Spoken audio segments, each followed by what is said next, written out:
All right, here we go. We got cameras rolling. We got mics hot. Are we ready to do this? Ladies and gentlemen, welcome to Cast in Steel.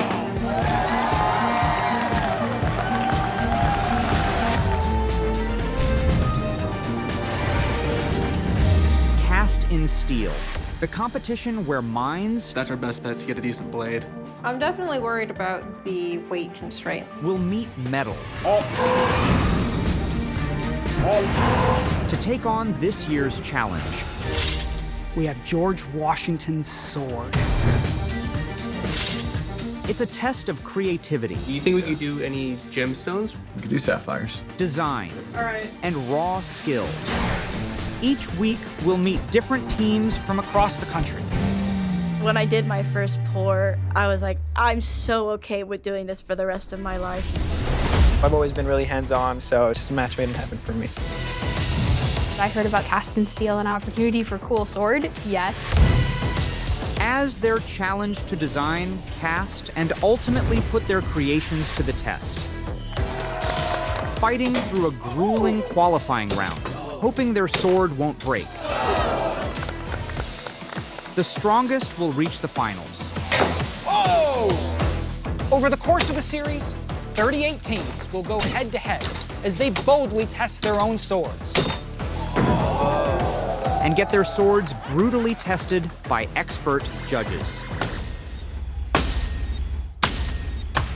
In the end, the judge panel will decide who will get the $25,000 prize and the ultimate title. The winner of Cast in Steel.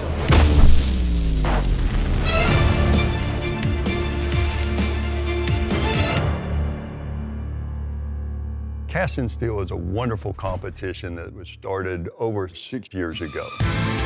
It was an effort on our part to really engage young people to try and get them into the manufacturing industry. Because there's a desperate need for tradespeople, engineers, and artisans in this country. The competition challenges university students to use modern casting tools to creatively design and produce something, then test their creations against those of other students at a national event. Each year in Cast in Steel, we are trying to challenge the students, but give them a fun opportunity to make something that they will have pride in. The first year, I gave them the opportunity to make a Viking axe. Since then, we've done a Celtic sword, a spear, a Bowie knife, a Halligan bar, and of course, Thor's hammer. This year, we have George Washington's sword. In preparation for judging this competition, I made my own replica of George Washington's sword, the Bailey silver and ivory hilted Cutto. I found that to be a fast and light sword to use. George Washington owned many swords throughout his life. Some were functional, some were strictly ceremonial. But all of them were exquisite examples of craftsmanship and also the powerful symbol of the role George Washington played both as a founding father and as the first president of the United States. For Washington, a sword was more than a weapon. It was a statement of honor, duty, and the belief that America's future had to be forged with courage and skill. This year, Cast in Steel competitors will honor that legacy by recreating their own interpretation of one of George Washington's swords. In this episode, 7 teams face off in the ultimate test of skill, creativity, and steel. Purdue University, the Ohio State University, the Instituto Tecnológico de Saltillo, Virginia Tech, Colorado School of Mines, Missouri S&T, and Georgia Southern University. The journey to the finals begins at Virginia Tech.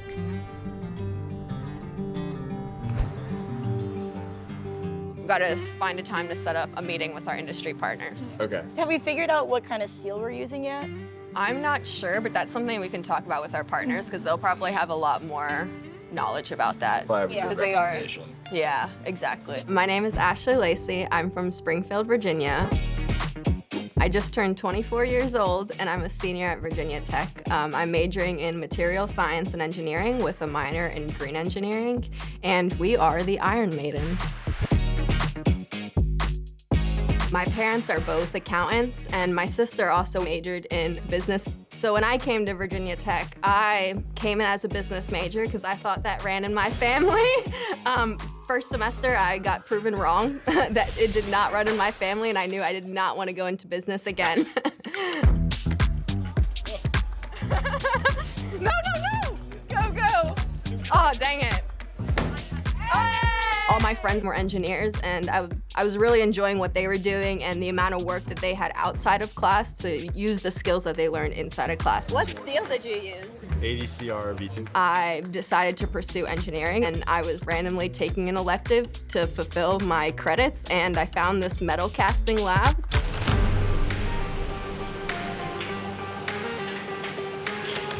And I loved it.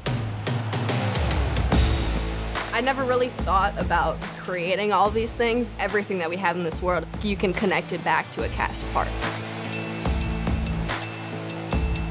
And so when I first poured, I was like, oh my God, I just made this from like a rock. Isn't that amazing? Honestly, there's no feeling like doing the first pour. Being that close to 2,500 degree molten metal right up in your face is nothing like I've ever experienced before. My name is Mitchell. I'm a senior at Virginia Tech, and I'm a ROTC cadet, and I study material science and engineering. I grew up on a farm in Maryland, raising different animals, doing a lot of farm chores. My dad actually taught me a lot about fixing tractors, fixing fence boards, fixing different types of farm equipment. And I think that might have been where my real love of mechanical things and engineering kind of started. Coming out of high school, I knew I wanted to do something STEM related.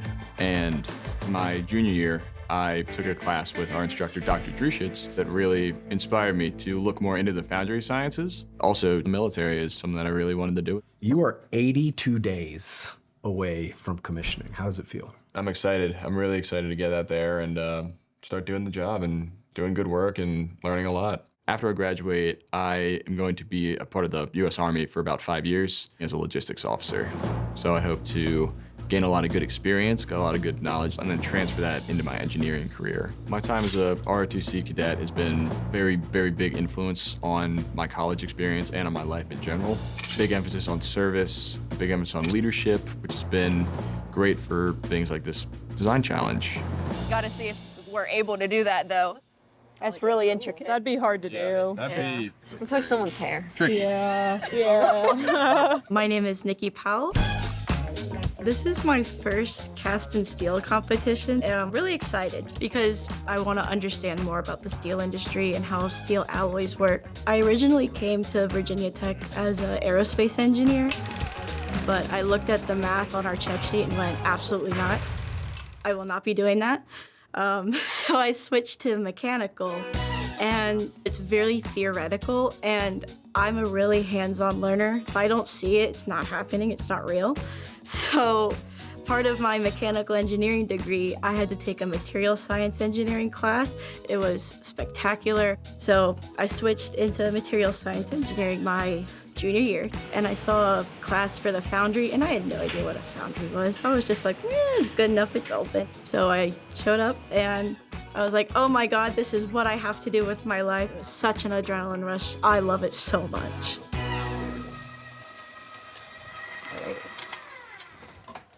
You're making your cookies again? Of course. That's all I always do.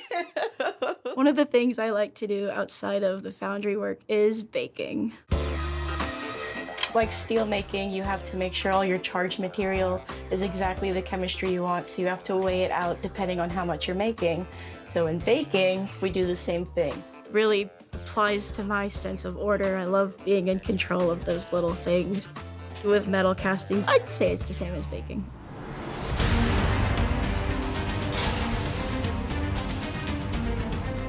Maybe a little more complicated.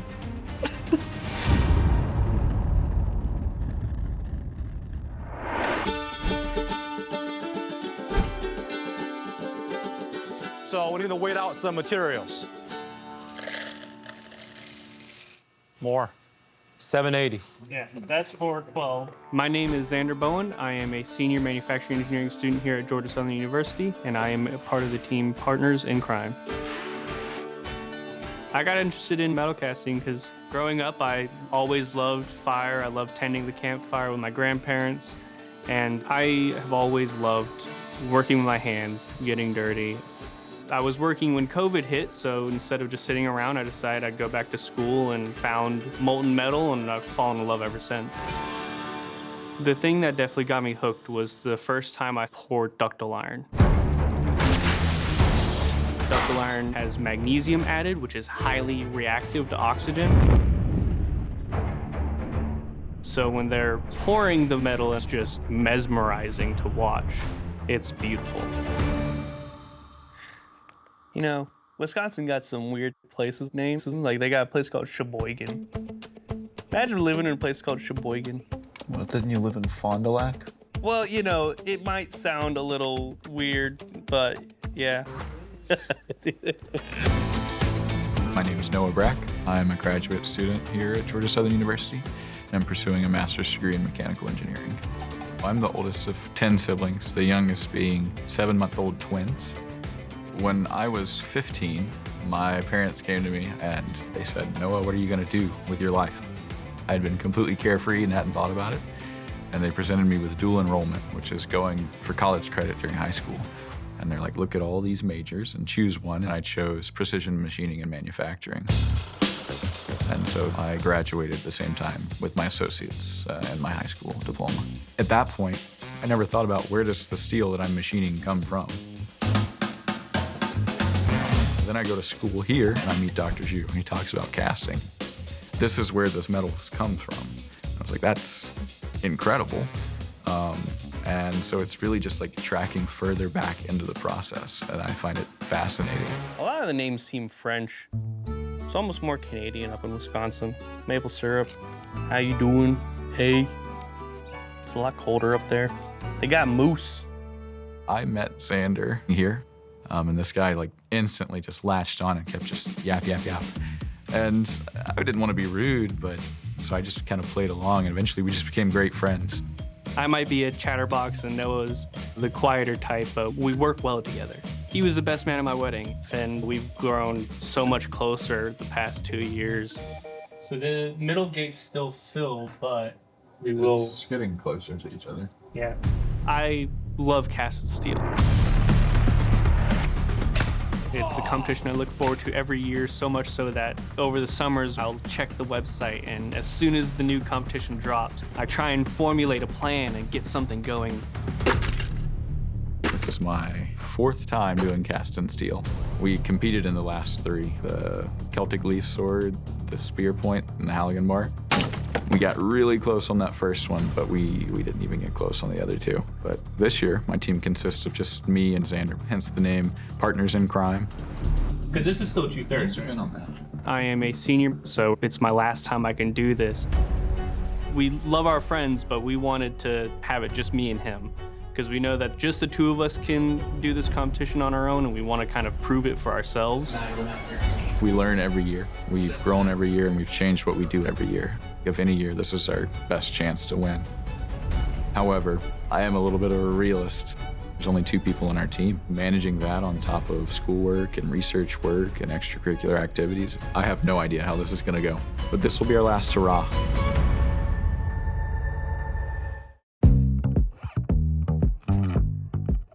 Look at that French officer's épée. That's cool.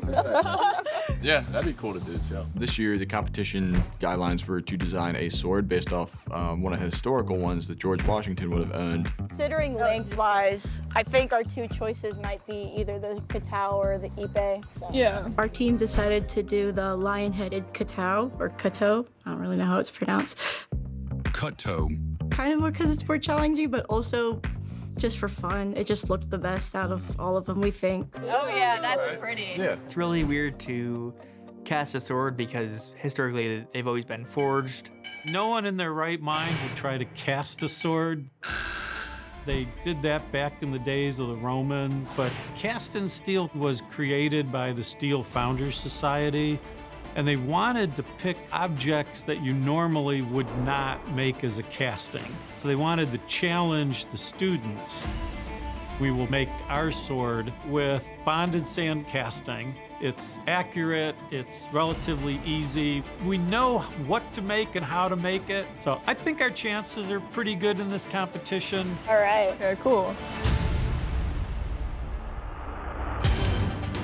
We've been making castings in sand molds for 4,000 years. In really simple terms, you have to decide the shape you want the casting to be, and then you make a pattern of that shape out of wood or metal or even 3D print the pattern. Then you put the pattern in a box and pack sand around it. This sand is bonded together with clay or glue to hold the shape so that when you remove the pattern, you have the hole in the mold that's the shape of the casting you want. Then you pour your melted steel into the mold, let the steel cool and solidify. Finally, you break the steel casting out of the sand and you remove any excess metal and finish it by grinding and polishing. This sand casting method is the method most teams in this competition use. A lot can go wrong during this whole process. Every step has their little problems. The very first one is there are some things that could happen that software can't predict, where there's a lot of porosity or microporosity or things like that that could affect our performance. Now the box is full of sand. We're packing it down to make sure we get all the corners and the edges filled. Another challenge for the students is you can have a mold break. You pick it up, bring it over to the table. There you go. Filling the mold, it'll be a major problem also. So the students are going to have to really think about how to do it. All right, we're starting to melt. There are a lot of things that could go wrong during casting. Steel cools very, very quickly. So it could start solidifying before we're done pouring. It might not fill all the way because we have so many thin parts. Here we go. Oh. So we are actually pouring directly from the furnace to help with that quick solidification. It hasn't started leaking.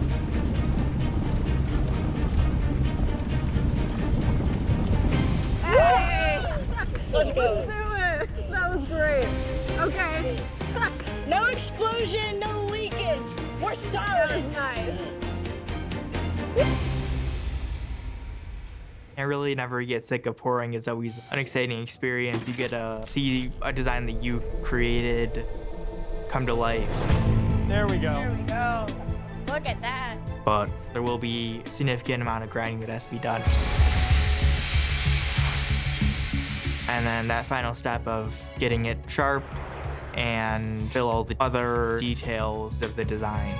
You still have to make a handle on it, and there's a guard, and going through our entire process. Anything can go wrong. Put it just off of it, and then just lay it down. Okay, perfect. Then at the competition, there's a roll of the dice in your design.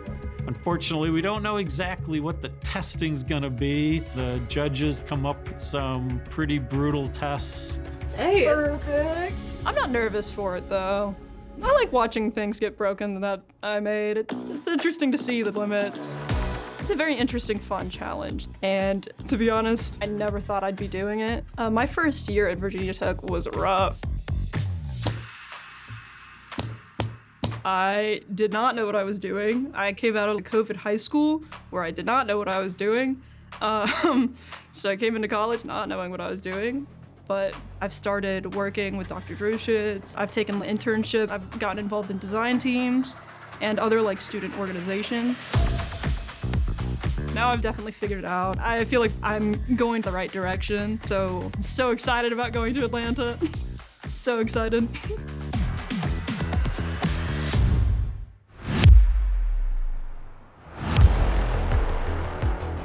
What sword do you want to do? You know, I was thinking that lion-headed sword. That one could be a fun one. It's cool that it's got like the cool pommel, but we're not the Lions or the Eagles. Yeah, but we could do an eagle and kind of do our school colors. Cast and Steel gave us a couple options. They told us we can either make a exact replica or we can make one that's inspired by it. And we're like, okay, this inspires us to make something that's more relevant to us. So we wanted to do an eagle-headed sword instead of a lion. I enjoy cast and steel because there's so much that you can put into it. There's all the craftsmanship and artisanship, and there's also the technical aspect. You need to make sure your alloy's good. You need to make sure your process is good.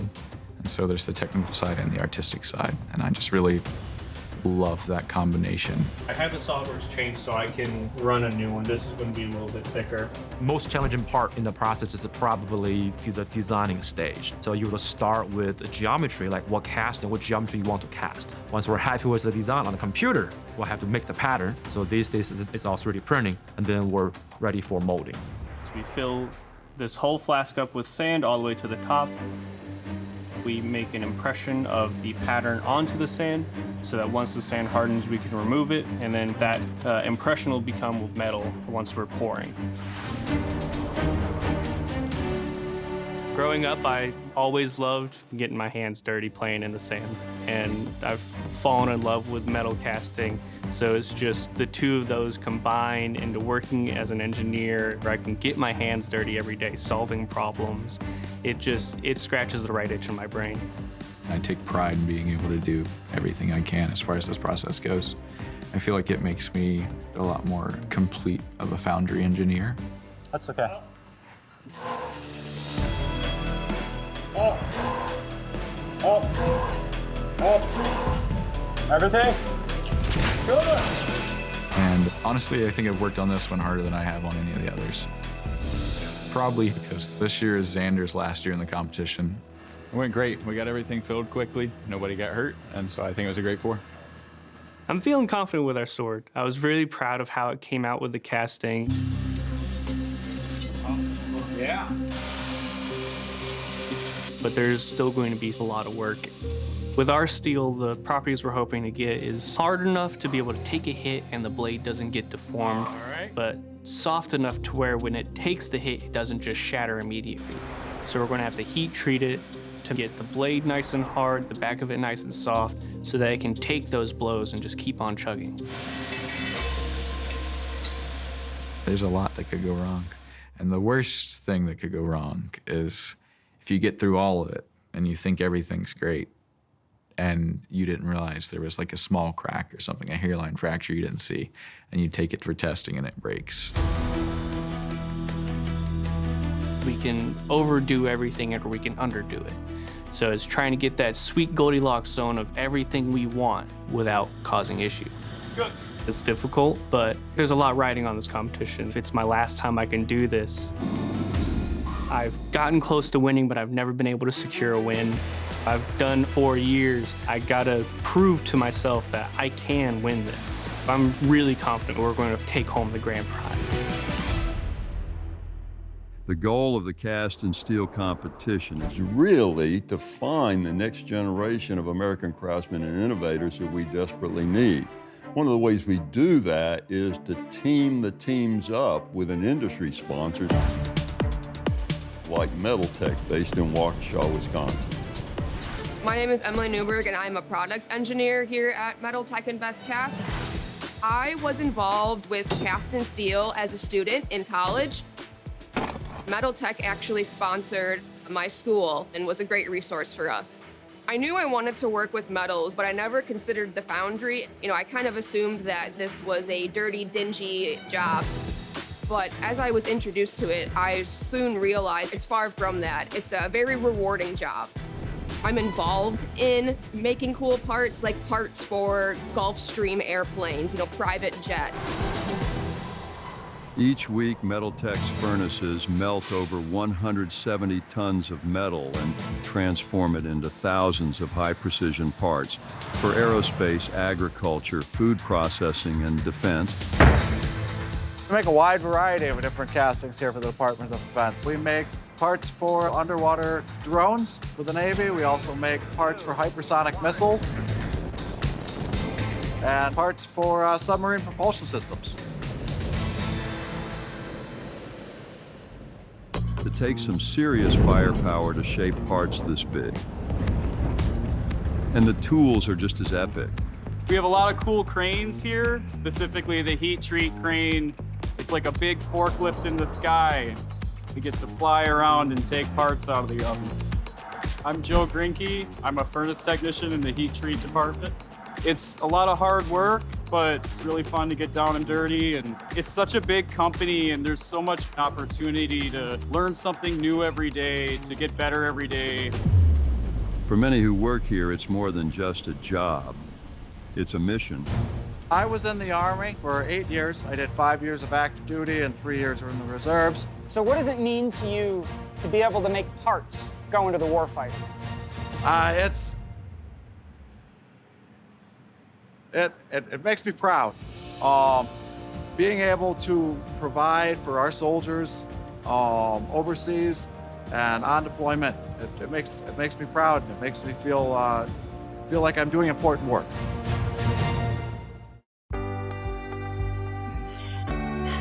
We're on the way to Atlanta! I'm very excited to go to Atlanta. And I'm also very excited to see other teams and see how they created their swords and their process, because everyone does it different, everyone has a different mindset, and so I think that's really cool. And we have more teams competing this year than we did last year. So it's growing and it's exciting. We got cameras rolling. We got mics hot. Are we ready to do this? Ladies and gentlemen, welcome to Cast in Steel. First, it is my pleasure to introduce our judges. In her first time judging Cast in Steel, our MIT metallurgist, Melissa Martinez. Next up, the CEO of Steam Extreme, Philip Harrison. Next, a man who needs no introduction, Dave Baker, the weapons maker. And finally, someone who's been a bladesmith for longer than I have been alive. Let's give it up for Ben Abbott.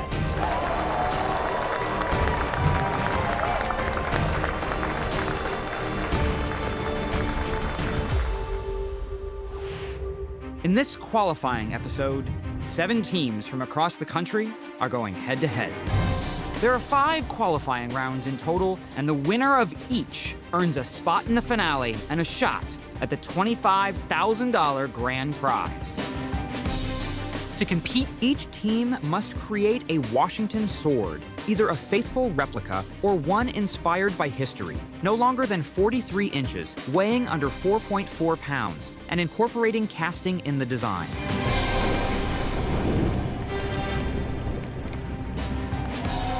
To move on, blades will be put to the test, first by the students, and then by the judges. The first student test is a stab and slash through a canvas bag filled with rice, designed to test the sharp edge of the blade. A clean pierce and slice show precision and sharpness. For the second student test, each team gets 5 swings to cut clean through a cherry wood dowel. Now that's an 1.5-inch cherry dowel. And I can tell you right now that more than a few swords are going to meet their match. Performance testing is only one part of the equation. Teams are also scored by additional judges on their technical reports, for their project videos, which document the entire building process, often with a few creative flourishes. All of it adds up to one overall score, but there's one hard rule. If your sword breaks, you're out. Cast in Steel starts now. Coming up first is Virginia Tech, the Iron Maiden!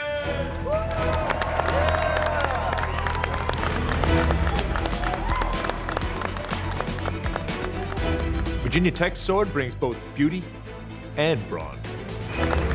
Testing 1. Please take a smell.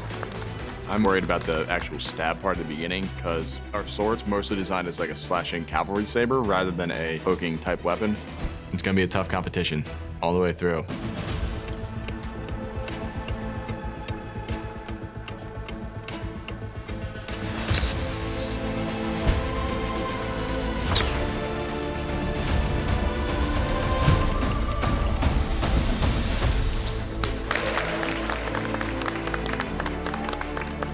I was a little bit nervous, but just remembered to keep a good technique, keep the blade flat when I was swinging, and went straight through on the stab, went straight through on the bag. Felt really good after I saw that happen. Tennis fit number 2. Please take the stage. Right now, everything depends on me. So I'm just trying to keep my cool, control what I can, and hopefully advance to the next round.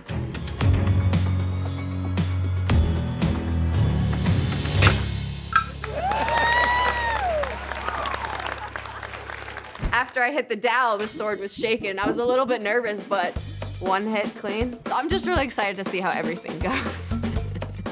That was great, that sound. So give it up for the Iron Maiden. Good job, guys. From Virginia Tech. Virginia Tech coming out of the gate and dominating like this doesn't surprise me at all. They have really done well in cast and steel in the past, especially last year. And if this is the first team up, this is going to be an interesting ride. Coming up next is Purdue University. It's the Hammer Down.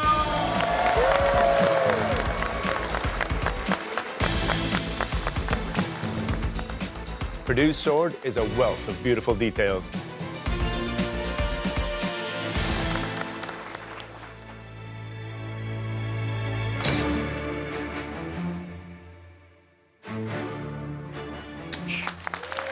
It fared well enough on the rice test.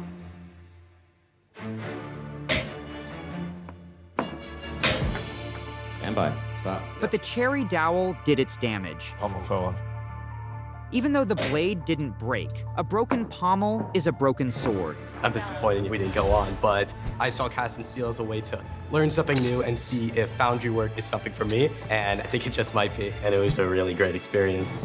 Coming up next for the Instituto Tecnológico de Saltillo, it's our house testers, Joe, for the Blade Forger. IT Saltillo's bronze handle really stands out in a crowd.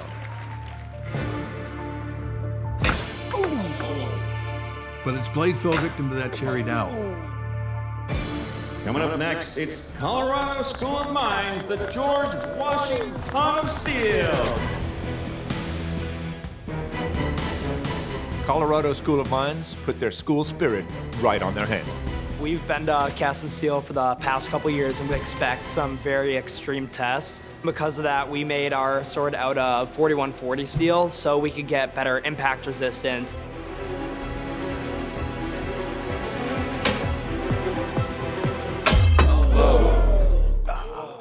Colorado's sword had a spectacular failure on the dowel, with the steel breaking at the handle. Seeing how the sword broke, I'd say it had porosity issues that the team tried to forge out. But it's hard to forge in the area where the blade meets the handle, and that's where it broke. All right, guys. I love that casting of the mule. We saw that on the blade, which is where we really focused. We were fine. We just didn't quite expect it to break on the tang, and we probably should have spent more time trying to figure out a way to forge that out and close that porosity a little bit more. The cherry dowel is definitely the test to beat. Coming up next is Missouri University of Science and Tech, MSTEEL.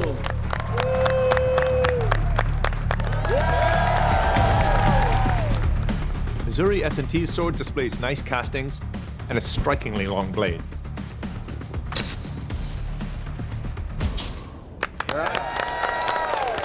When we cast our sword, a whole bunch of shrinkage holes formed in the actual blade itself, and so we just used a welder to fill in the holes and are just crossing our fingers it worked.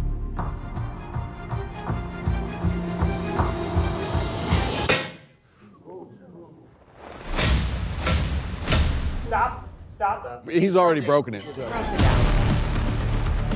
Yeah, there you go.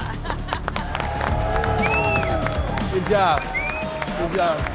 I think our chances of moving on are pretty good. The one problem we did have is our wire around the handle did unstick itself during our testing, so we'll see how they consider that in judging.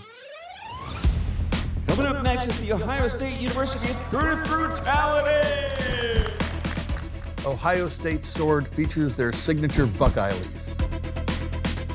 And it's a bruiser. But it had trouble with that rice bag.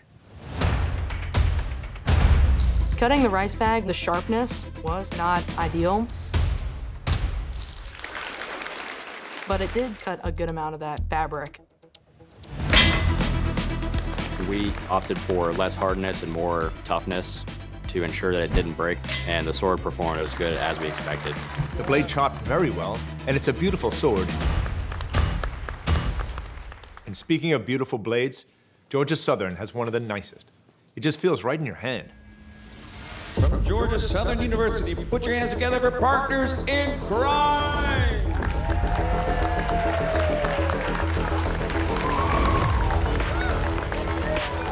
GSU's eagle-headed pommel and gold chain are real eye-catchers. I'm really confident with our casting. But having seen a lot of swords break, I know that chopping could be our downfall. Hopefully, it turns out all well.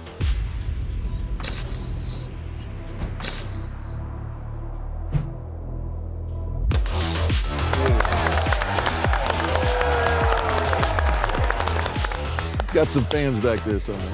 Judging from the rice bag test, this team's blade is obviously sharp. But I can see, even from where I'm sitting, how skinny it is. Blade's gonna have to be not only sharp, but also tough. The cherry dowel is like 1.5 inches thick. That thickness, I'm not gonna be able to slice through it, so we're gonna need to break it. I know our chances are slim, but we're really fighting for it.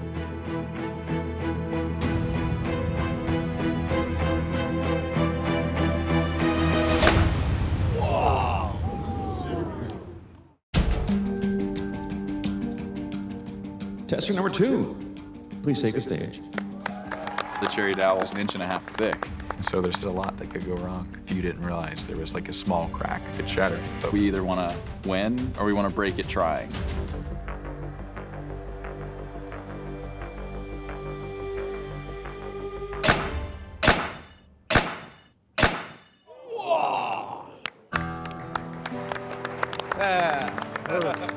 Seeing that sword snap broke my heart. It was one of the lightest, quickest, prettiest blades I saw in all the entries. But this is what the challenge of cast and steel is all about, weighing form and function. Perfectly balanced. Hopefully this team feels good about what they created and how they tested it to its limit. Give it up for Partners in Crime! Those are beautiful castings, by the way, really nice. It is a little bittersweet. You obviously want to win, right? But that doesn't take the fun out of the competition. That doesn't take the fun of getting to go up and swing the sword that we worked on for months. This sword is special to us because this is our last year competing together as a team. We're proud of what we made. If we could do it all again, we'd do it the exact same way. I would have loved to won the competition, get the money, and then, buy my wife something nice as a little anniversary present, but we were happy with it. We wanted to break it or win. We did it. Well, we did one of them.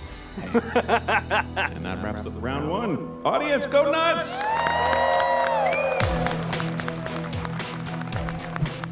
And now, for the swords that have made it this far, our judges will put them to the test. The student testing was brutal. Only 3 of 7 swords survived to make it to the second round. The judges testing. David Baker, please come to the stage and test for Ohio State University's Brutus Brutality.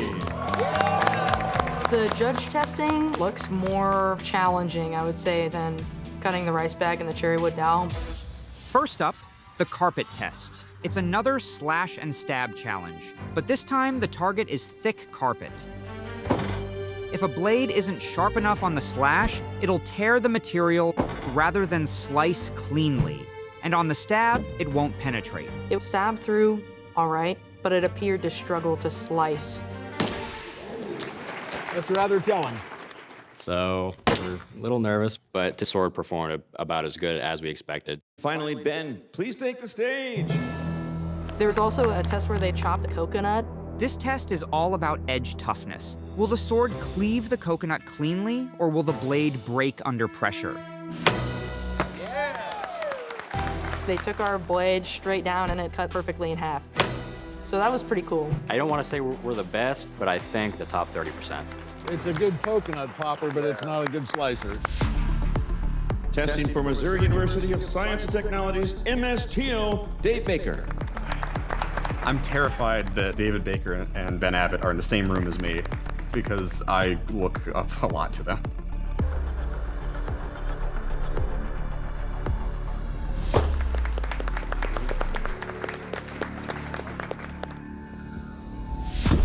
All right.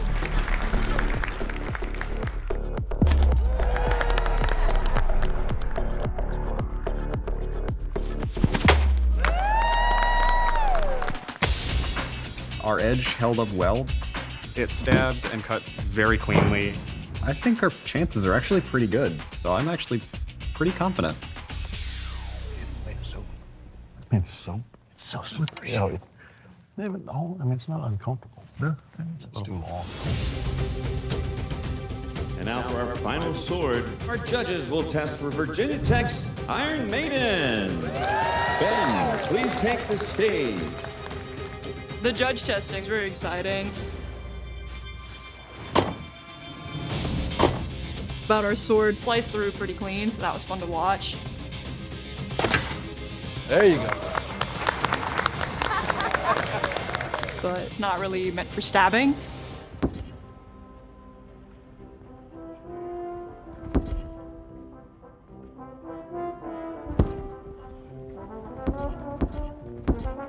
They kind of just poked that carpet around.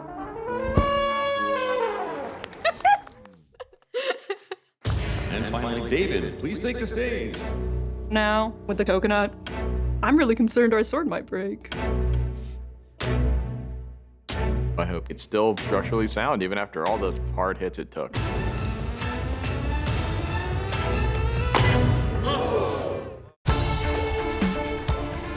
And finally, David will test for Virginia Tech's Iron Maiden.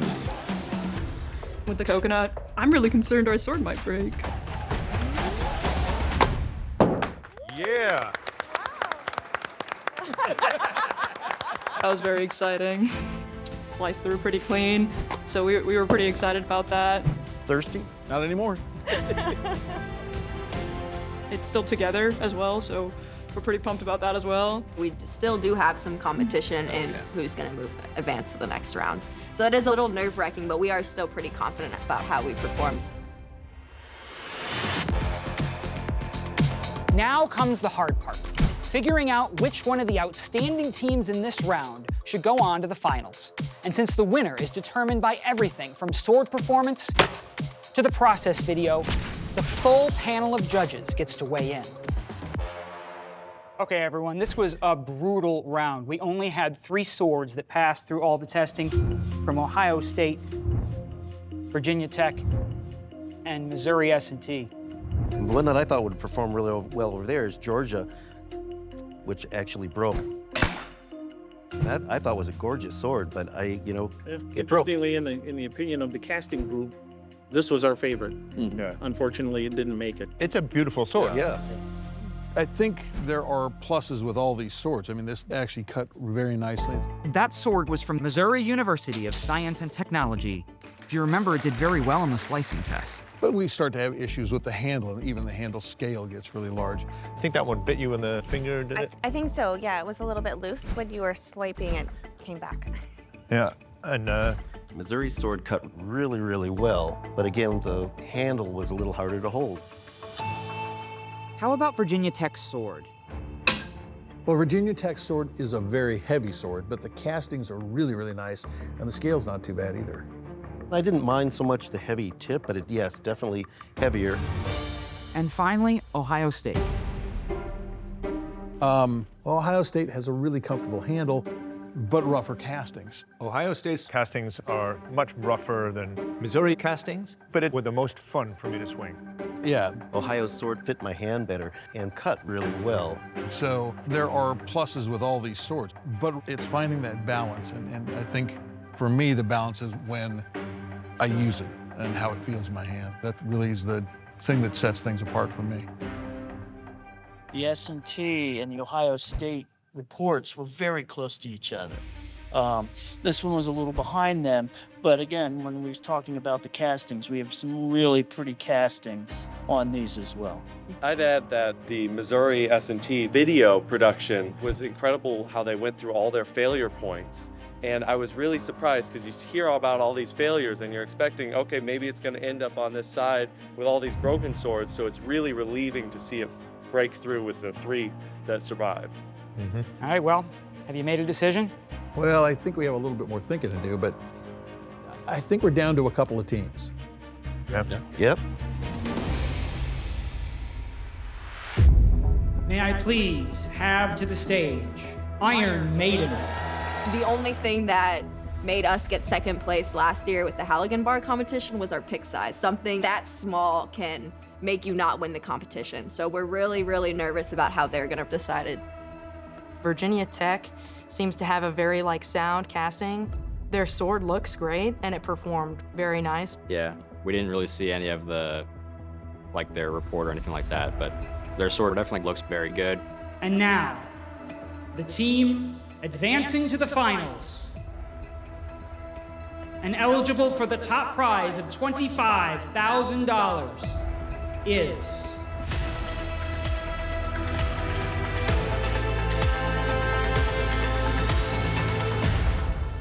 from the Ohio State University, Brutus Brutality.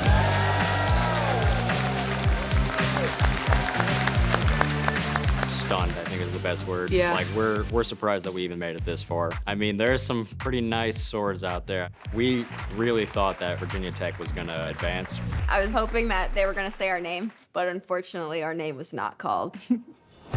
Yeah, we definitely felt a little bit disappointed when I first read it out, but I was proud of what we had made.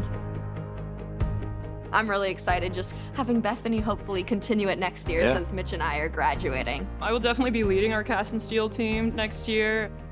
It's pretty crazy because I never thought I'd do this, but I did it. And I am excited to lead our next cast and steel team. This was a hard decision, but it really came down to Virginia Tech and Ohio State. Both of these swords performed well. But when you factor in the technical report and all of the other categories, the judges decided for Ohio State. And how do you feel about your chances? I think if we have a chance, everybody else's sword is gonna have to break. But at the same time, I think our material selection did play an important role in our performance. It performed nicely. Welcome to the finals of Cast and Steel! We just progressed to the finals. We worked our asses off to get here. This is almost an entire year's worth of work. Something on that stage is gonna break. It's either gonna be the ice block or it's gonna be our sword. I'm scared of the test on the barrel. They're really hitting that barrel super hard.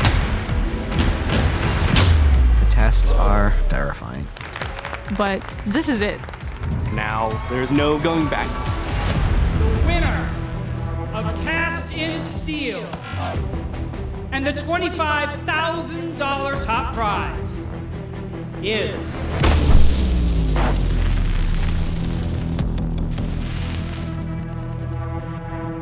If you want to find out more about the teams competing, the casting industry, or career opportunities in manufacturing, scan this QR code.